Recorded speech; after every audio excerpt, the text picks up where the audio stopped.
Welcome to WFPC Podcasting, your local source for the heart and history of Pike County, Indiana. And now, here's your host, Randy Harris. Welcome to WFPC Podcasting. This is a weekly look at news and information in and around Pike County. Today is July 4th, the 249th anniversary of our nation's independence. There is no better guest for today's program than Tom Morrison. Tom is a retired social studies teacher, government and history from Pike Central High School. Tom is a true patriot. He is decorated with the Bronze Star from heroic action under fire. During the Viet Nam War, he found himself and his buddies in the middle of the Tet Offensive, which was a series of coordinated attacks launched by the North Vietnamese and Viet Cong. It changed the war. It changed his life. You mentioned something else, and it brings us to a much to be discussed subject. But you mentioned Michelin tires. You mentioned You mentioned France. Yeah. Well, the French fought a war in there before we did. That's right. Yeah. Tell us about that, because that kind of set up what was going on following World War II. Yeah. You know, we for a brief moment, I don't know if ally is the right word, but we became friends with the Russians sort of to take out the Nazis, and then after the war, communism started spreading through what had been a French territory, through Korea, worked around the world, got all the way to Cuba, and that's what was setting up what you ended up going into. Well, the French had gone in there and colonized the area, I don't know how many years back, and they were there for the rubber, which the industry was becoming big back at that time, like the 1930s, and like the base camp that I was assigned to was called Quang Loy, and that was they built that right around a French plantation. There was the guy's big French plantation home right there inside our base. He had a swimming pool. And of course, he had wire around it, so we couldn't get in there and bother him, But he had his own airstrip there, and the French they have the Michelin rubber is owned by the French, and they still have plantations and trees going for miles, rubber trees, we march through those all the time. So South Vietnam wanted their independence. North Vietnam had been taken over by the communists. Yeah, exactly. And you're in a treaty organization that was created after World War II there was NATO created, that was European, but there was also one for Asia called SEATO, Southeastern Asian Treaty Organization. So the countries that joined that were Australia, New Zealand, United States, South Korea, and South Vietnam. And I know there may have been some others. I think Taiwan. I can't remember who all was in that, but it was Asian countries that didn't want communism, and we were the big member in that. So we'll come back to that, but let's back up to Tom Morrison. Tell us about your early childhood. What was going on with you? Well, my father worked at MGS at Fort Branch ever since I was born. And my mother was at that time, housewife, which was most of the, right. That's what moms did. Mom didn't work that much, but maybe some had some small jobs, I grew up, my first 6 years of school were at Mount Olympus in Gibson County. Great. And then we moved to Princeton, and my mom and dad built a home north of Princeton, and I started school in the 6th grade at Baldwin Heights School, which is no longer there. Right. But I've heard. And then I went on to the high school and graduated from Princeton High School. And that is 1960? 1960, when I graduated. So you were born in 42? 42, yeah. Okay. So that made me, when I got in the Army, a little older than some of the guys that got drafted. I was 25 when I went into the service. Most of the guys were 18, 19, 20. Well, there were a lot of guys that were my age too. So you get out of high school, 1960. Yeah. Where do you go from there? My parents I had a younger brother and 2 younger sisters. My parents' dream was that we're all going to go to college. Mm-hmm. But my dad couldn't figure out how he was going to afford that with 4 kids. So his idea was, you're all going to get jobs and work, which I started, I guess when I was a sophomore in high school, I got a job at Kroger's grocery up on the square at Princeton. And I worked my way through college working at, Stock boy, carry out. Yeah. Whatever. Clean the parking lot, whatever it takes. All of that. Yeah. And they eventually built a new store in Princeton, and we moved down on South Main. I worked there. And I would work a while and go to school for a while, and then I'd quit. And, it was a slow process. I didn't go through college real quick. But my brother had a job, my sister got jobs, and we all, basically, other than my younger sister, who they were able to help, we all basically pretty well worked our way through school. But it was a little slower than what somebody that, the parents were footing the bill, they were getting out in 4 years, so I did not get out that quick. So you pulled out $1 bills at the admission. Yeah. Well, and I didn't mind at all working. I thought, I'm helping my family, and also I can afford things that maybe, I got my own money, so it gave me a little bit of independence, So when you went in the Army, you had a college degree? I was a senior at Oakland City College, and my one of the professors that was in charge of helping you through school, advisor, he called me and said, I need you to come over to my office. I need to talk to you. And I went over there, and he said, the draft board has called me, and they have reported that all of the, let's see, when you went in there to be a teacher, the government was giving all the people that were going to be teachers that you weren't going to have to go in the Army. You were dismissed from that. You weren't involved with the draft. And there was a draft, but I never thought much about that. But then when I went over to see the draft board people, and that was the old draft board where they had a draft board, local draft board. And the lady there told me, well, the government's going to have a big call up, which turned out they did. And there won't be any more safety zones for you. Your name's at the top of the list. You're definitely going when you graduate. She offered me a deal. She said, if you would like to volunteer and go now, you can get money back to help you pay for what's left of your school. I had a master's degree to still go through, and the government would pay for some of that. And I said, well, what's my chances if I'd go in right now? Would I get a decent job? Oh, yeah, you got college. You'll probably end up being a clerk. Well, that was a big fib. But when I got in there and got into training, Lyndon Johnson had called up a ton of, soldiers to be sent. That was in 1965, so that's the big buildup when it went in. That was all ordered by Johnson, And when I went in there were a bunch of new divisions going in. It was a big deal. My unit that I trained with was full of guys that were in college or had just graduated. One of my very best friends I met was from Michigan, and he had graduated from Notre Dame. Wow! And he got killed in Vietnam. I've never forgot him. But I found out he'd gotten killed when I was coming home. So, but there was lots of guys at college, Yeah. So you go from Gibson County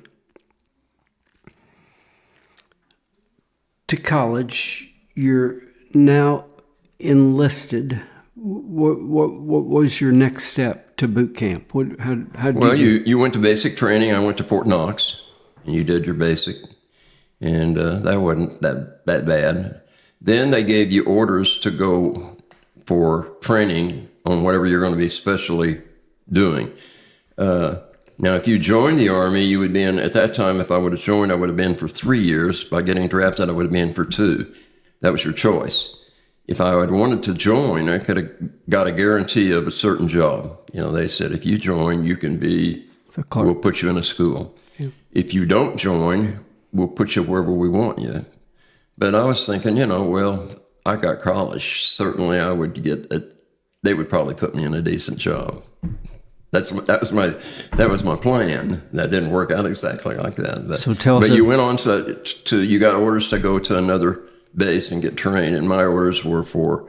I remember the number on the thing came back. It said 11B, no 11C, 11. What the Army would call 11. You're going to be in 11 Charlie, and I didn't know what that meant, you know. And some of the guys had 11B, 11 Bravos, and then there were some that have, you know. I found out if you got 11 on your thing, you're in the infantry, okay? A B is you're just a regular rifleman, and C is you're in mortars. That's all I could find out. But I went to Fort McClellan, Alabama, and I trained in mortars. The 81 millimeter mortar was what, you know, I trained on. And so when I got to Vietnam, that's where they're going to put me, you know. So you went right from training on those mortars. You got a couple of leaves in there to go home, you know, like 30 days, and then you're on your way. We went to a friend and I had gone through together. He was from Hazleton. We bunked together and went all the way through, and we flew over to Vietnam together. He went to the 9th Division, and I went to the 1st Division.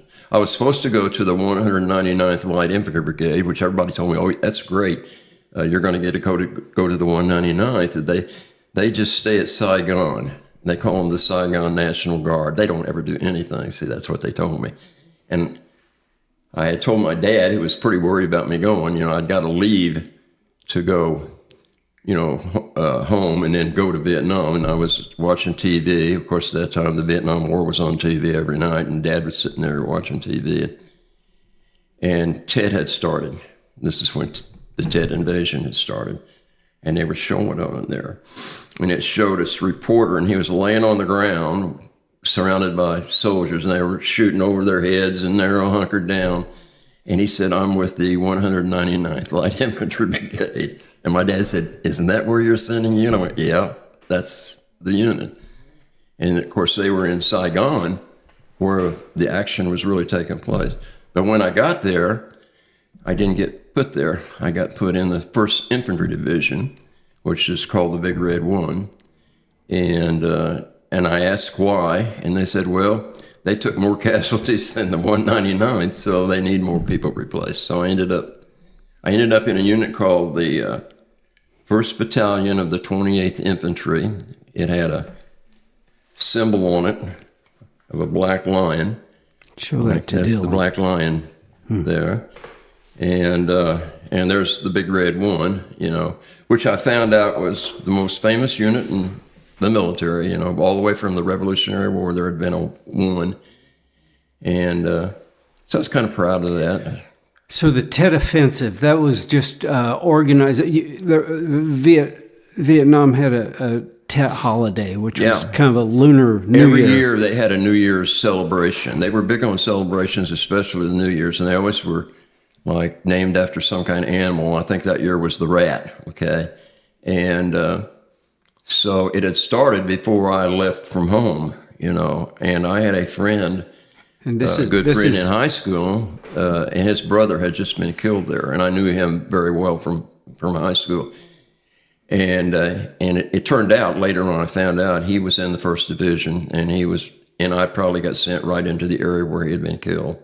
But I didn't know that until you got there, you know, years after the war was over, because his brother wanted to see if I could find out anything. And eventually I researched it and I found out, you know, some things. So, but I got put in Company B of the 1st of the 28th, which had a famous history back to World War I, and they told us all of that. And then they sent you to Quan Loy, which was way up on the Cambodian border. We could actually see over into Cambodia from where I was at.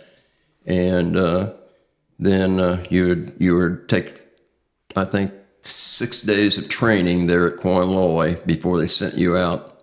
You know, they wanted to retrain you. They would tell you, don't ever try to do anything they taught you back at home. You'll get killed. You know, they said you have to be totally become retrained. Yeah. And so they did that in 6 days, and then they sent you out to your unit. So I went out there and got off the helicopter, and they said, here's your new home. And so you were in that unit.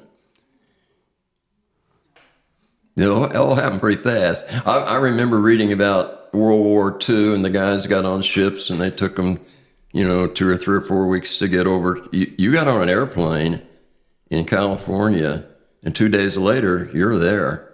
You're landing, and the where we landed, the airfield had just been rocketed. That was when Tet was going on.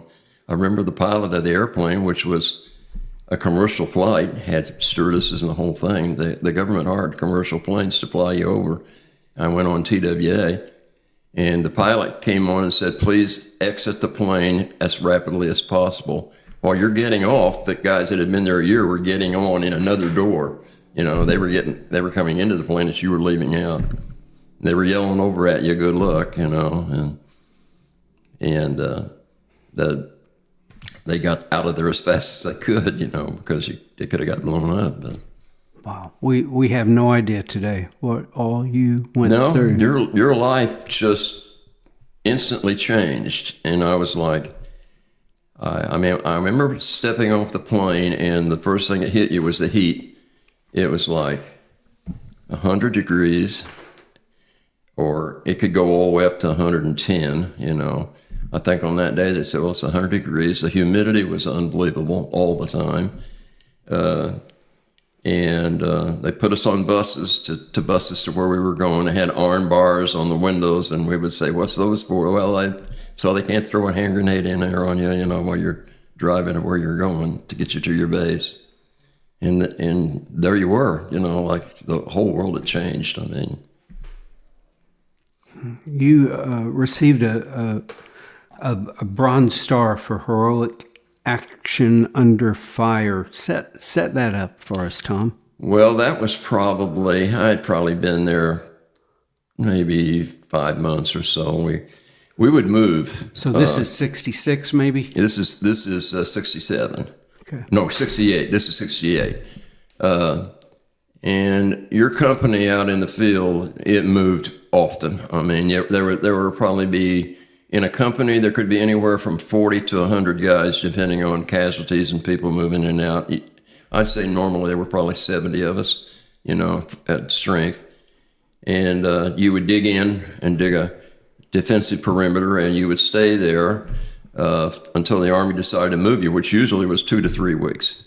You did all this hard work to only be there 3 weeks, and then fill everything in, and they picked you up and moved you to another place. We never knew where we were going.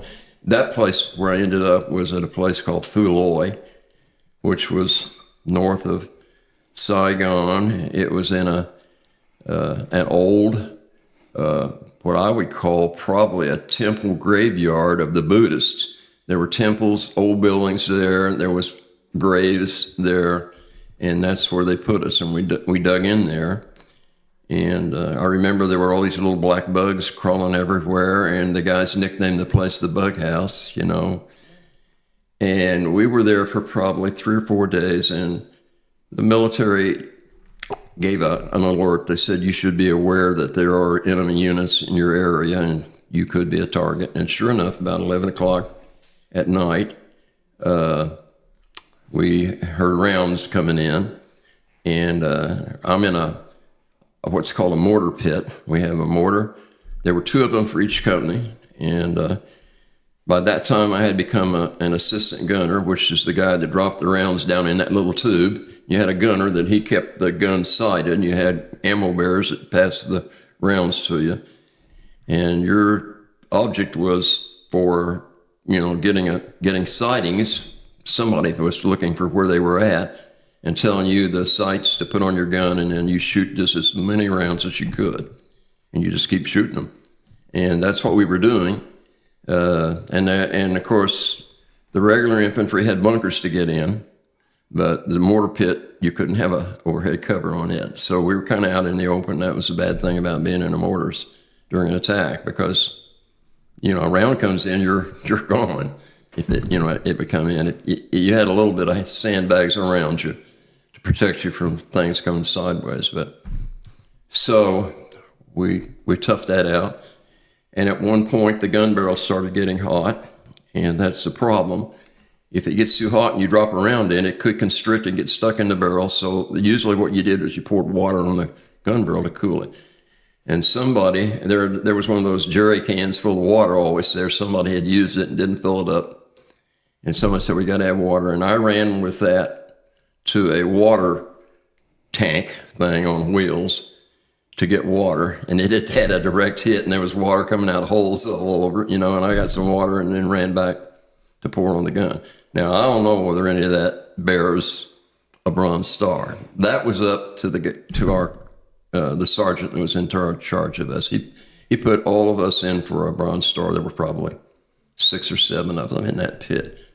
I never thought about getting an award for that. You're just doing what is in your head to do. You're doing your job, and you're trying to protect all the guys that were there inside, that were all in there. They're doing their job, you're doing your job. That's what's going on. Wow, what a story. Where did you go from there? Actually, then from there, we did some more moving around, and then the company clerk in the base camp, he came to the end of his tour, and they were going to send him home. So they came to me and they said, the company clerk's leaving, and would you like to be the company clerk because you've got college here, and can you type? And I said, I'm not the greatest typist in the world. And they said, well, we're going to let you make a decision. If you want that job, we'll give it to you because we've got too many guys in the mortars, but we can't send these other guys. We need them. And so I thought, well, it would make my mom and dad most happy if they heard that I was doing that. So I took that job. I went back to the base camp at Quan Loy. But it turns out that wasn't the greatest job in the world, because at that time, you're on the Cambodian border, and that place was in constant alert. So that meant you did your typing and job all day long. And at nighttime, you went out onto the perimeter in bunkers to protect the base. So you were just totally exhausted. I was totally exhausted. You never got a chance to sleep. Your nerves were on edge all the time because the enemy probed, you didn't know they were probing your line. By that time I had become a specialist fifth, which would be like an E5 sergeant with 3 stripes. I was a specialist because of mortars. And so they would put me in charge of bunkers out there and say, now those are your bunkers. You're to protect them. You're to make sure your guys are all. So yeah, I had a lot of responsibility, and that kind of bears down on you. And I sometimes thought maybe I would have been better off to stayed out there in the field, because I later found out our company made it through pretty good. We lost, in the year I was there, we lost 12 guys in our company got killed. And some of the companies lost 50, 60, 70 men, And so I was fortunate to get put in a company that basically were very combat ready. And the enemy knew that. They didn't want to mess with the ones that they knew had a reputation. They would know companies that had a bad reputation and companies that had a good reputation. I was told when I got there were 4 companies in a battalion, Alpha, Bravo, Charlie, and Delta. And I was told, thank goodness you didn't get put in Delta. They get hit all the time. And I would go, why? And they said, well, it's just they've never done very well, and the enemy know that, and they'll attack them constantly. And they'd lost 40 or 50 men, I think, by the time I left, compared to our 11 or 12. So I was fortunate there. I mean, I had close calls in Vietnam. I had 2 or 3 close calls, and I just thought somebody's taking care of me. When you got there, they told you if you do what you're told your first 2 months, and don't go crazy and just do what you're told, you'll survive. And then you'll be okay until your last 2 months of Vietnam. And that's when you start thinking, I'm going home. But you might not be going home if you start doing stupid stuff that you know you shouldn't do, because you would not be thinking, you have on your mind, I'm going home, Well, there were a lot of guys got killed on their last day in Vietnam, of all things. So you didn't know, but you might do something silly and it cost you your life. So you stayed as clerk. How long did you do that? Give us a parameter. You're in 1968. Does this take you into 69? I was there in February of 68, right during Tet, until February of 69, and the anniversary was coming around for that celebration again. So the rumor was there's going to be another Tet, and you're thinking, I got to get out of here before that happens, But it didn't happen. There wasn't another one a year later. But so where do you go from there? From Vietnam, you got to go home for 30 days. When you left Vietnam, they gave you a big talk, about like you're not the same person you were when you left, and so when you get home, you can't act like you've acted like over here, and you'll do weird things. You will probably get greeted by a crowd of people that hate your guts, and they're going to spit on you and call you names and throw stuff at you, and you cannot say anything back to them. You cannot, threaten back at them. You just take it, And you're landing in California, and that's where a lot of that was happening. Fortunately, my aircraft that I was on landed at 3 o'clock in the morning, and those people were going to bed. There wasn't anybody there to greet us. We just got off the plane. We went into a big building. They made you a new uniform. They gave you your tickets to go I went to San Francisco International Airport, got on a taxi. We went there, sent me to Dallas, Texas, sent me to Chicago, Indianapolis, home. So home. One day I'm in Vietnam. It was kind of like when you went to Vietnam, your whole life changed, and it did it in like 2 days. And when you're coming home, now your whole life's going to change again. Because when I got home, it's like, good grief, And you're home for 30 days? For 30 days. And then I would go to Fort Benning, Georgia, and I'd have like 5 months to finish helping do whatever they want you to do down there, train or, as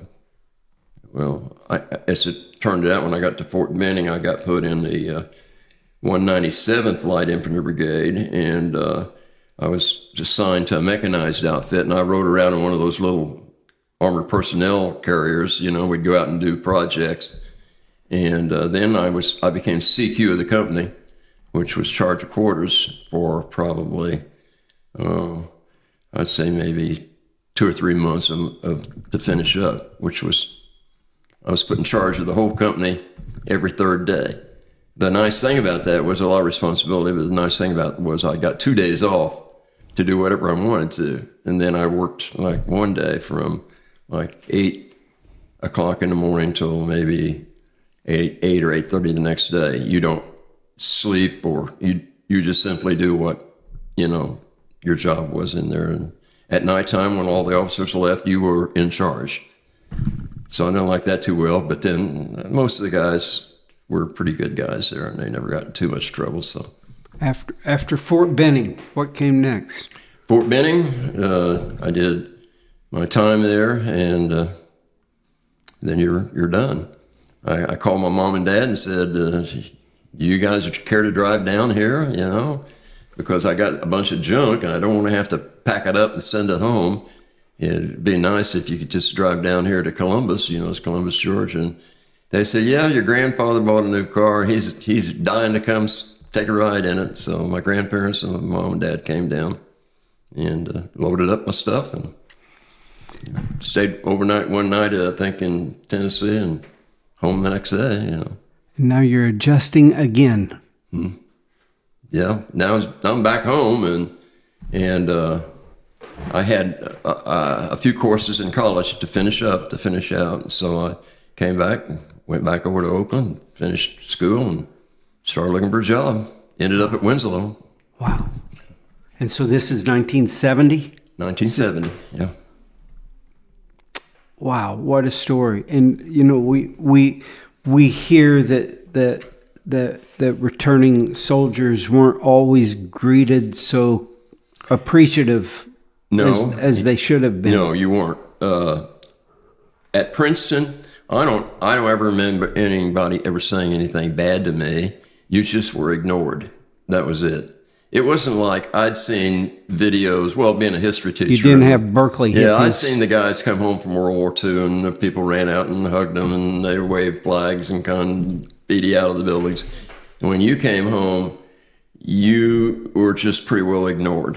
You know, I mean, I've talked to other guys and said, well, how were you treated? Well, just nobody thanked us. Nobody came over and said, welcome home or anything. So 25 years, what was the difference? You know, I don't really know. You're in the 60s, and the 60s was kind of crazy, you know. There's a lot of stuff changing around. The music started, you know. When I was in Vietnam, you're in the 60s. Psychedelic music was over there. I loved rock and roll music. Okay, I decided while I was over there, I'm going to get me a radio some way. There was a station there that played American music. Now, there's a lot of Vietnamese stations. They played stuff I never heard of before. But I was able to go get to a PX and buy a little portable radio. And I remember these guys saying, you'll never be able to get batteries for that. But the radio people that carried the big radios on their back. Yes. They had these big batteries that went in the bottom of that thing, and they took them out every day. They put a new one in for every day. They don't want to make sure that they had a good battery when they went out. And they would take those and they would burn them. And I went over to one of them one time and said, can I have one of those batteries? Or what are you going to do with it? And I said, well, I'm going to see if I can hook it up to this radio. And they said, oh, that'll never work. Well, it worked great. You know, I just got a couple of wires and wired it in there, and I had a radio. And so I could listen to news from, you know, what was going on back home. You had to be sure you kept that turned down real low, you know, because the officers would get kind of upset, especially at night if you played something and you thought, you know, so I would put it up next to my ear, you know, and I listened to what was called the Psych Show at Radio IK, you know. I played psychedelic music and all that was going on, you know. It's just... everything had changed, you know, but at least you could keep in contact a little bit with what was going on back home. And of course, the letters, you're always going to see who sent you anything in the mail. And my parents would send me packages every 2 weeks. I'd get a big box full of goodies. And they found their way to you. Mm-hmm.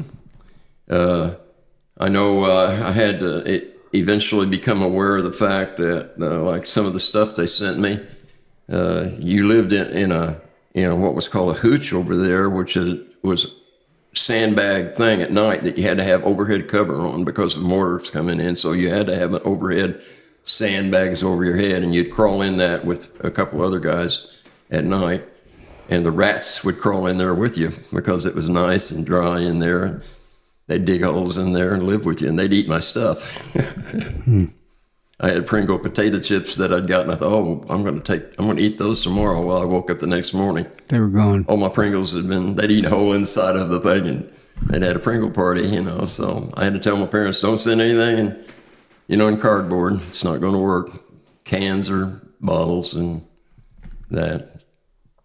But and that's just part of life over there. The life was rough. It wasn't so much that the fact that you were going to be shot at, it was the fact that you were in 100 and 110 degree heat constantly. In the monsoon season, it poured down rain every day. Everything turned to mud.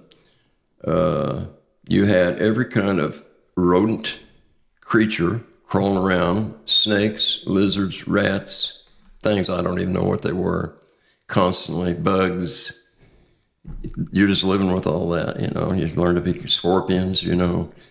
and all the heat, and you're exhausted.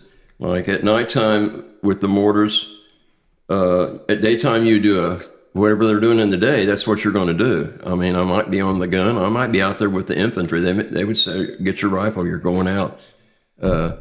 And you do that, and then at nighttime, the deal was everybody got, it was called on 2 off 4, meaning for 2 hours you're going to be doing something, and then you get to sleep 4, and then you're on 2 again of doing whatever it is that they've got for you to do. My job was to shoot the mortar at suspected targets. They called it H&I, harassment and interdiction fire. So when the infantry would go out during the day, they would find trails, and they would mark them on maps and say, this looks like maybe the enemy might be walking down this. And they did a lot of stuff at night. And they would draw that on a map, and then your fire direction control people would plot that into sites. And at nighttime, they would hand you a list of all these targets. And your job was to put the sight on the mortar, shoot 2 rounds out there, go to the next one, shoot 2 more rounds, just keep doing that. You do that every night, and I would do it for 4 hours every night, and somebody else did it, took their turns, and you would just do that constantly. I don't know if we ever hit anything. You don't know, because, kids in school would always say, well, did you shoot anybody? I said, I don't know. My targets were anywhere from right outside where we were dug in all the way out to 4 miles, because that gun would shoot for 4 miles. So wherever they told us to shoot it, we shot. You just had to make sure that you had the sight on there correct, because you might be shooting friendly people or your own people. Okay. Because you would have ambush patrols out at night that were of your own guys. They would be 8, 10, 12 guys. They would go out at night and hide. And I did that a couple times. Well, more than a couple. And you would hide out there with a starlight scope and watch for the enemy. And you had a radio, and you would talk on that radio with your button. There would be somebody back in the base camp that could talk, and they would say to you, what's your situation? That was called a situation report. What's your sit rep? They did that every 15 minutes. Is your sit rep positive or negative? And if it was positive, you click it 2 times, and they'd hear that squelch button click, and they would know, they've got something going on. And they would just ask you questions. 1 is yes, and 2 is no. You never made a sound out there, other than clicking that button on that radio to talk back to them. So if you had movement, they'd say, do you have movement? And you'd say, click, click, yes. And they'd say, well, is it lights, or are they moving in the jungle? And you'd just click and tell them what it is. And do you want us to shoot? And yeah, usually click, click, yes. And we'd shoot, out there until they were happy, and run off whatever was out there. You never knew what was out there, by the way, that they were seeing. We mortared water buffalo one night. The village wasn't happy about it the next day. Killed some of them.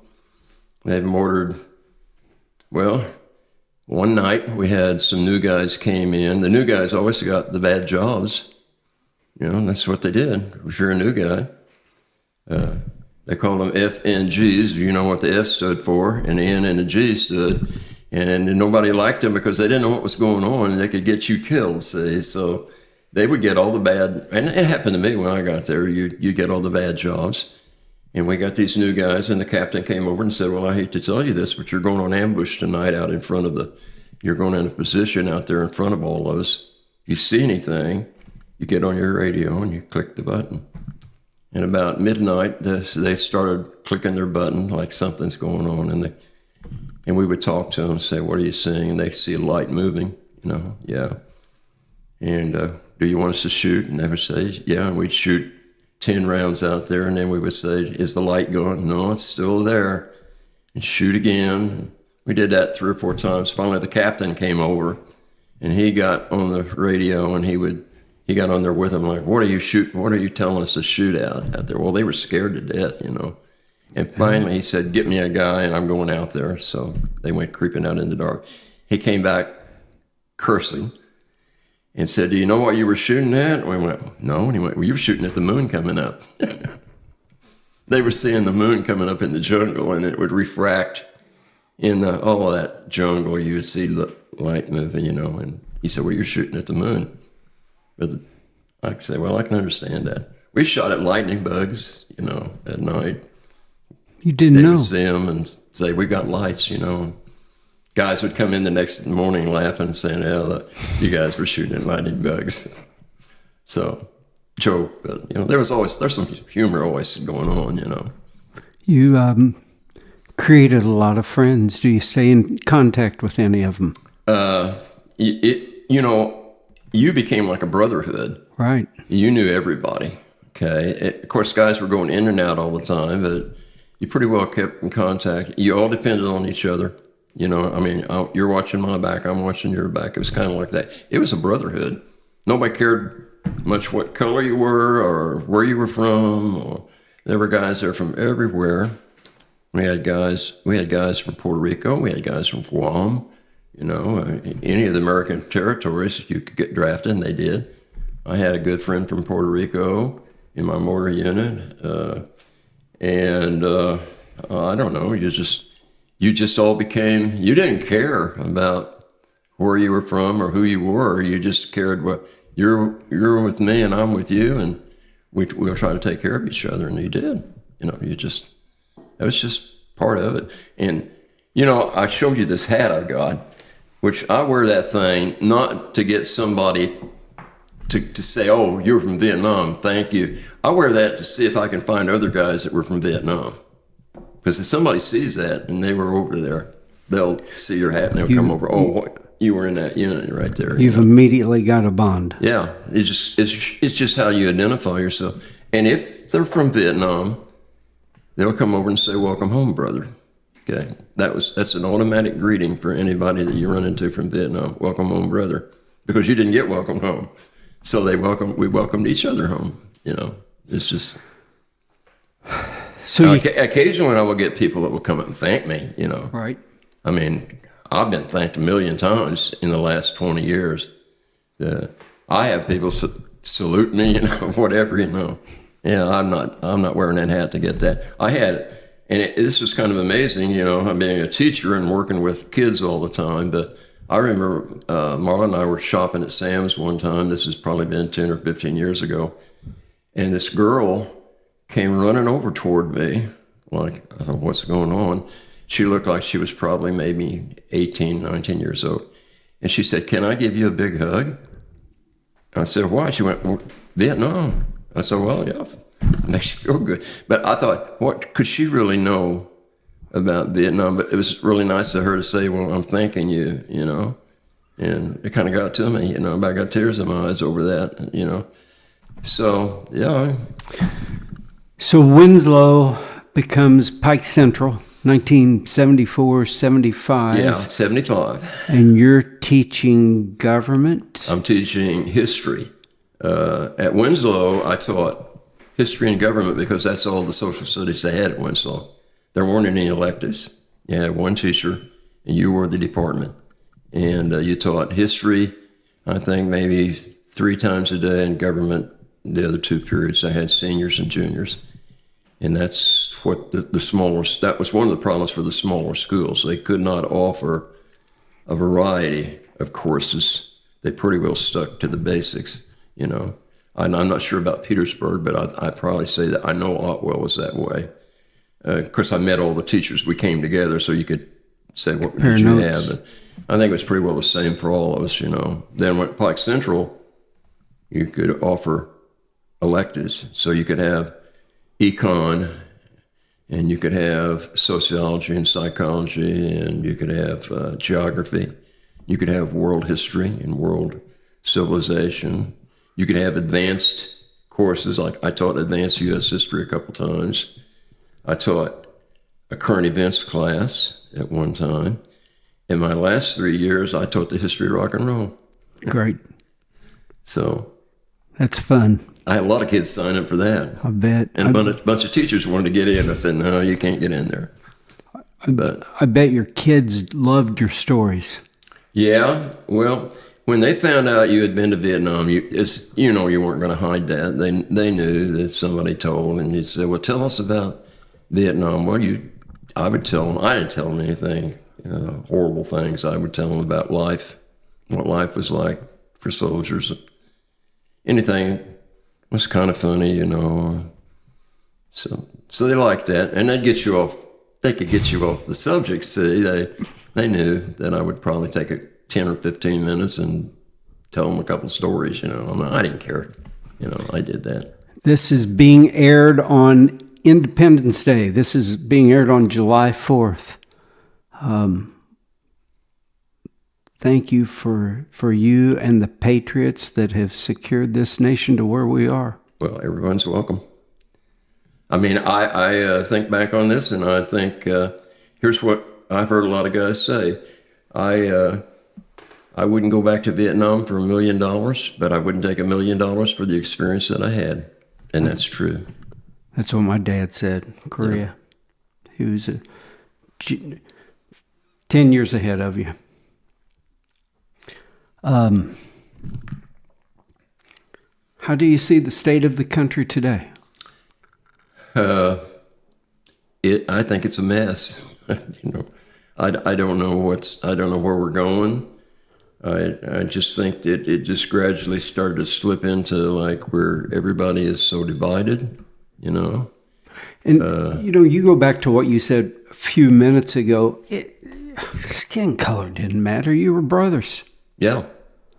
You were all in it together, protecting each other. Oh yeah, big difference. It was a big difference. You know, I remember one of my favorite quotes from Theodore Roosevelt. We can't have a hyphenated America. We're all Americans. Yeah. You know, like I said, there were guys there in my company, and I'm sure it was like that in all the Army over there. They were from everywhere. You know, you had guys from Philadelphia that had the accent. You had guys from, you know, that couldn't even speak English, you know, because they were from Puerto Rico and they were from Guam, and you know, you didn't care, you know, you just said, okay, here we are, we're together and we're stuck together here. I made unbelievable friends with certain people, you know. I had a friend there named Tom McBride that was 18 years old. He hated the place, you know. It was my job to get him through there, and I did. He made it through. But, you know. Do you see Tom today? I don't see him. He was from Delaware. The problem was once you came home, Zoom. Everybody went to different places to finish out their training. I only have one friend that was with me. Then he lives in Florida, and we email back and forth occasionally. Social media didn't help? Can't find people on social media? This particular guy did find people. He did his research, and he would send me their names, and I would contact them, but nobody seemed to really wanted to stay in contact other than this particular guy. He and I got to Vietnam pretty well at the same time. He was like a radio guy that was in charge of all the radio stuff. He was a swell guy, and he lives in Florida. His wife was a high school teacher, you know, and so we've always kept in contact. And he has found other people that we were with, and he found one of my really good buddies that was there. And I said, give me his phone number and name. He went, he does not want to talk to anybody. And I said, why? And he said, I'm fat and I'm old and I don't want to talk to you. So, I don't know. And you've been blessed with a great family. Yes, I have. Yeah. And they've, Marla and Jamie, and they've all stayed with you all these years, haven't they? Yeah, yeah. I'm really proud of my family. I have a son and his wife. They live in Indianapolis, and of course, right next door to me is Jamie and Brian and their kids. And I got 2 great granddaughters and 2 great grandsons. So great. And all the rest of my family. I mean, Tom, we so appreciate all you've done. Well, thank you. Thank you. Dylan, how are we on time? We're great on time. Yeah. If you want to end it there, then we can do our intro and so here. Uh-huh. How, anything we missed? Anything we need to talk about? You talked about a lot. He's incredible, isn't he? It's quite an experience. No, I'm not. I just did what I was supposed to do. Same thing with teaching, you know. They gave you a job and you tried to do the best you could. I'm doing math. I had no concept. You're going to be 85 this year. How old are you? 83. 83. Wow. Yeah, I don't know. Goes I don't quick. know how am I still here. Goes quick, doesn't it? Yeah, it did. Zip, you know. I mean, I left Pike Central in 2013, and here it is. That's 22 years ago. I only taught 33 years. Or 12 years ago. 12 years ago. So anyway, the time just flies by. Oh, my. Thanks. I met your daughter the other day at Riley's party. I called her over. I said, I want to talk to the girl that was friends with Ringo. She loved Ringo. Yeah. I bet your rock and roll classes were phenomenal. Well, you know what? My daughter went to IU, Jamie, and she took a really hard social studies course. She made a B in it. She was really upset. Said, Dad, I've got to take 2 more really hard social studies courses. I just had a student teacher that came from IU, and I was looking at his transcript, and he had taken history of rock and roll. So I asked him about it. I said, what's this history of rock and roll? He said, oh, IU. They're one of the few colleges that have a program like they teach a history of rock and roll. They have 2 professors. You can take the old rock and roll. You can take 60s and 70s, and you can take the modern. You can go to England and do the Beatles, there. And I asked Jamie, well, how about that? You like music and rock and roll, and she did. Said, Dad, I'm going to sign up. Well, she was thrilled with it. She told me, Dad, there are 500 and something kids in my classes. Wow. We're in a big, gigantic room. The professor has a huge screen. He plays videos and music. And she said, but it's not an easy class. You're expected to work. There was part when you were talking that I kept thinking about the song American Pie, and it was a chronology to your experience in how that music had changed from when you left high school, from Buddy Holly and that genre when they all got killed in the plane crash to 1970. Yeah. Oh my! What a different world it became during that decade. When I started that class, I had told the principal. She said, we had a new principal, Mrs. Kelly, Miss Kelly, and she said, I want you social studies people to come up and elective. These kids will sign up, or they won't sign up for your electives. I said, well, I can't make them. They don't want geography. They don't want this or that. They only take the required courses. And she said, well, what could we have? I said, well, you could have like what my daughter took. I was just teasing her. Right. And I told her about that. And she said, well, how could we pull that off? And I said, well, I would tell you that I have a gigantic music collection from the 50s all the way up. And I got a son and a daughter that's got tons of music. And I could pull it off. And who better than the guy listening to a transistor radio in Vietnam to pick up his music? Yeah. I mean, I know a ton of stuff about rock and roll. It became a hobby. And anyway, when I got those kids at school, see, that would have been my last 3 years, so 2000, around 2000. They didn't know anything about the older rock and roll. I started them out with where did the guitar originate and who invented speakers, and I did all that. I did a ton of research. We didn't have a textbook, so I had to come up with my own program. So I researched, and I had to provide the music. And I just was shocked at the things, and they loved it, I mean, they had never heard doo-wop music. Right. Well, what's doo-wop? I said, well, play some, That's where it's yours 50s came music, from. Yeah. I said, they didn't know anything about blues. And I said, well, that started in black churches, Right. I said, that's where Elvis learned, Right. To sing like the black blues people.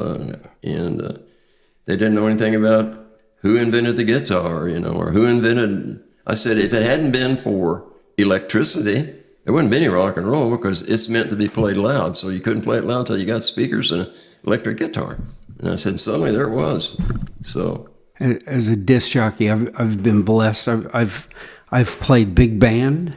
I've played AOR, progressive country music, Oh, yeah. regular country music, and even had a classical program. And music is wow. I would take the kids through this. We're starting back here with doo-wop and early blues, and we'll go right on through how the music changed, because it changed constantly. Mm-hmm. I said it never stayed very long the same. It progressed on, and I said progressive music is just going back and taking Bach and and some of those people from back in the 1800s and taking their sound they had and putting it into rock and roll, and that's where you've been to get all the different progressive groups you like. Kansas, and they had a violin and keyboard players, and I know some people probably don't like rock and roll, but I've told Marla this before. Of all of the studying I've done on history, and of course a lot of that includes arts, which is always going to be in the history book from all the way back. And I said, actually, people don't realize what rock and roll opened up to, that anybody that wanted to learn how to play a guitar, learn how to play a keyboard, could form a band right in their own garage at home, and they might become famous. And they created music nobody had ever imagined before. And I said it just became a phenomenon. Now, I don't know what it is now, because I don't care much for the music the kids are listening now.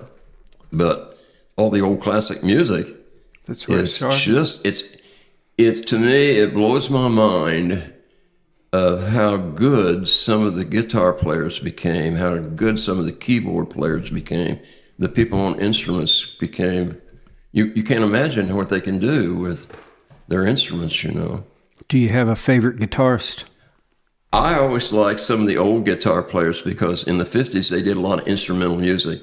Dwayne Eddy and the Rockin' Rebels and Johnny and the Hurricane. I always liked and they had a saxophone player in almost every band. I really enjoyed all that music. The Ventures, I got probably 50 Venture albums at home, just loved the Ventures, and they were so good. I read something about the Ventures the other day. So part of them are still touring, I think. No, all of them are gone, the original. Now, there's still a group around called the Ventures, and it's just like other groups, they were come in and try to keep that old kind of music going. But the last one of them passed away, I think, a couple of years ago. But, I don't know, just... I was pretty receptive to about any kind of music. I would listen to it, and I might not. My son, he got into the heavy, real growly guys. He's a drummer, and so he got with some guys at school, and they had a band, and I wasn't totally thrilled with that. But he's a good drummer. He's in Indianapolis now, and there's some guys that have formed a band up there. He's played in his church, there, where they've had music. And I got a grandson that plays, at the church at Jasper. Of course, Riley, I don't know. Phenomenal. Where Riley came from, we never figured out she learned to play the piano like that. She is phenomenal. She just did it. Yeah. But her mom and dad like music, and fortunately, everybody in my family liked music, Thanks anybody that didn't like it, so. Thanks to you. Yeah, well, maybe. I don't know. They heard an earful of music when they were growing up. So my neighbors. my mom always had the radio on. Oh, my mom did too. Yeah. You walk in the kitchen, she's at the time WIKY. Yeah. So whatever they were playing, she'd when she put me to bed at night, she put a radio next to my ear, and I would listen to. One of my earliest memories was like my third or fourth birthday, and everybody had left the backyard and were getting ready to part. And I remember standing in the backyard by myself. The transistor radio was still on, and I can still remember Creedence Clearwater Revival coming on. They had such a distinct sound. Yeah. And Dad said, "Randy, it's time to come in." One of the big songs in Vietnam that was Fortunate Son, there were guys in Vietnam that took their helicopters and hooked up speakers on them. Now, they had some units in Vietnam that were called PSYOPs, psychological operations. They would fly over the enemy and have a Vietnamese speaking to them out of that Right. speakers and tell them surrender and all the, I don't know what all the, I'd occasionally hear sounds going through the air, and I presumed that was that. But then sometimes those guys didn't have them in the helicopter, and they'd hook it up to their tape players, and they'd play Fortunate Son or something and fly along with that blaring, over the jungle. I mean, they did that. So. Great stories, Tom. Yeah. Thank you. You're welcome. Thank you, Tom. And thank you for joining us for this program of WFPC Podcasting. The program is brought to you by Harris Real Estate and Petersburg Car Wash. Please like the podcast and share with your friends so more people can hear about WFPC. You may find WFPC Podcasting on our website, Spotify, Apple Podcasts, Amazon Music, YouTube, and wherever you listen to your favorite media. Join us next week. Our guest will be Sandy Macbeth, the premier historian for Pike County for the Historical Society, and she has fascinating stories. See you next week. Welcome to WFPC Podcasting, your local source for the heart and history of Pike County, Indiana. From back roads to town centers, we bring you the voices, stories, and news that shape our community. Join us on this journey through the past, present, and future of Pike County, Indiana. Tune in next week for the next episode of WFPC Podcasting.